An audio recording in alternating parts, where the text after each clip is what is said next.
Tokyo, a metropolis renowned for its robust infrastructure and efficient transportation system, faced one of its most severe natural tests in a decade. For 3 consecutive days, from September 9th to 11th, strong winds and extreme rain battered the Kanto region, triggering massive flooding that paralyzed much of the city and exposed systemic vulnerabilities hidden beneath Japan's urban splendor. This phenomenon was no ordinary storm. It resulted from a complex interaction between a low-pressure zone forming in the western Pacific Ocean and a local cyclonic circulation developing over the Sea of Japan. This combination created a highly unstable atmosphere, accelerated the growth of convective clouds, and triggered torrential rain that lashed Tokyo for over 72 hours. Recorded wind speeds reached 95 kilometers per hour, with maximum gusts exceeding 110 kilometers per hour in the coastal areas of Tokyo Bay. On the morning of September 9th, light rain began, but by midday, the rainfall intensified sharply. Major rivers such as the Meguro, Sumida, and Arakawa began to show signs of overflowing. In Shibuya Ward, water began to inundate major roads, forcing pedestrians and motorists to seek alternate routes. By evening, the water had reached knee-deep in some areas, and the city's drainage system began to struggle to cope with the volume of water. September 10th marked a turning point.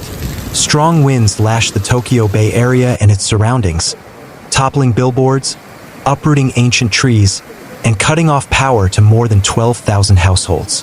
In Minato Ward, a construction crane collapsed on 2 passing vehicles, seriously injuring 2 people and killing 1. In the Setagaya residential area, roofs were blown off houses, and residents were forced to seek refuge in evacuation centers set up at local schools. On September 11th, the floodwaters reached their peak. At Shinagawa Station, water entered the underground passageways, forcing train operators to suspend all services on the Yamanote and Keihin-Tohoku lines. In Ginza, a luxury shopping district, water up to 1.2 meters deep inundated shops and restaurants, causing estimated losses of 3.5 billion yen in just one day. Public transportation was completely paralyzed, with more than 80% of subway services temporarily suspended. Haneda and Narita Airports also experienced operational disruptions, with more than 200 domestic and international flights canceled. The Tokyo Metropolitan Government immediately declared a local state of emergency and activated an app-based early warning system. However, many residents complained about delays in information and the city's inadequate drainage preparedness.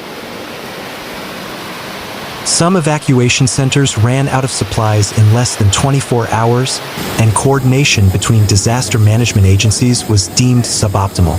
On social media, the hashtags Tokyo Flood 2025 and Typhoon Chaos trended, reflecting the panic and frustration of residents who felt inadequately protected by a supposedly resilient system.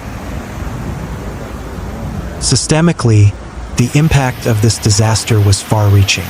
In terms of transportation, 6 major train lines were closed, 2 airports were disrupted, and more than 1,200 vehicles were submerged.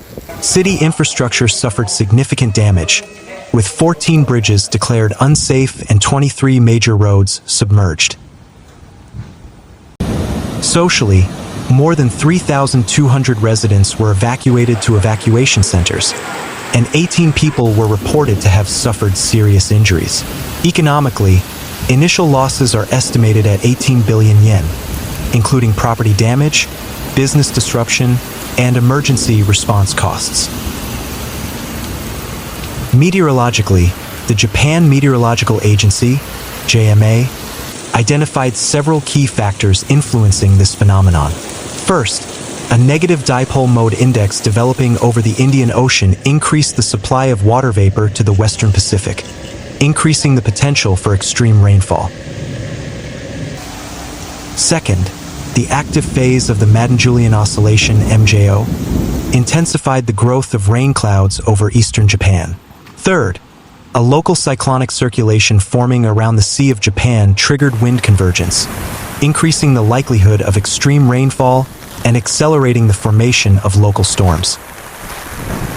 Extremely unstable atmospheric conditions, coupled with warmer-than-average sea surface temperatures, create an ideal environment for the formation of intense storms. Climatologists warn that such extreme weather patterns are likely to become more frequent in the future, as global climate change amplifies regional atmospheric dynamics. Amid the chaos, stories of resilience and solidarity have emerged. In Taito Ward, a group of young volunteers formed a self-evacuation team, helping elderly and children escape from flooded homes. In Asakusa, an old temple was opened as an emergency shelter, providing food and beds to more than 200 people.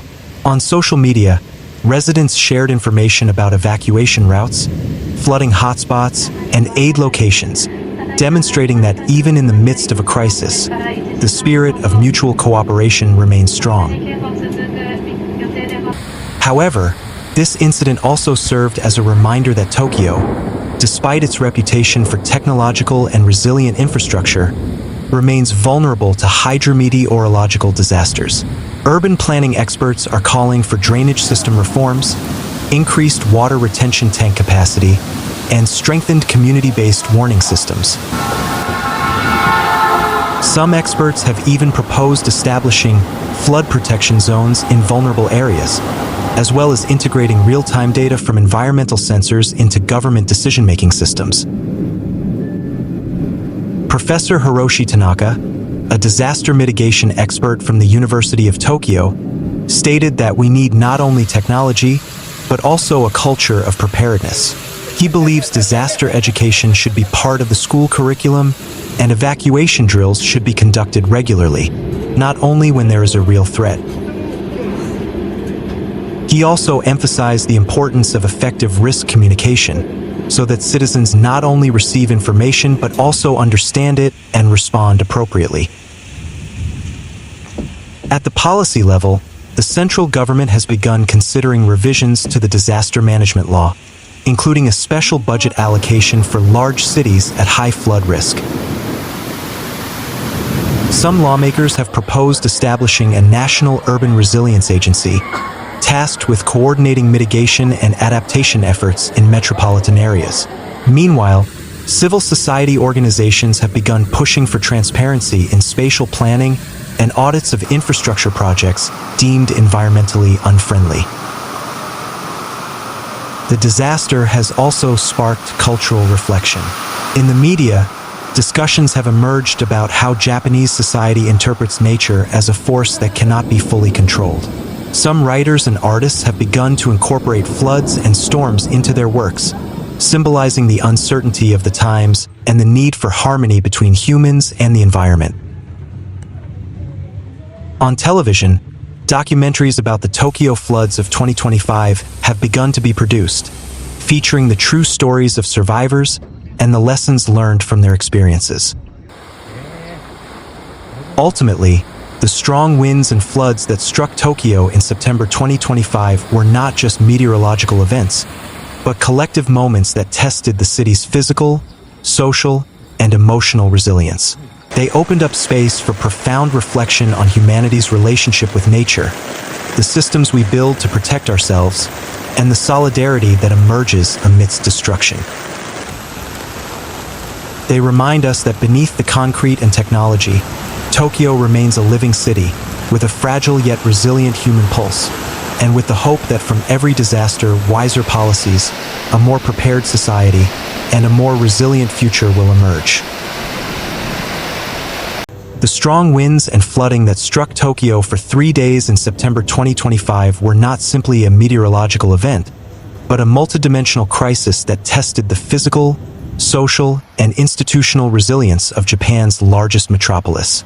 With extreme rainfall, high-speed winds, and an overwhelmed drainage system, Tokyo experienced significant disruptions to its infrastructure, transportation, economy, and the daily lives of its citizens.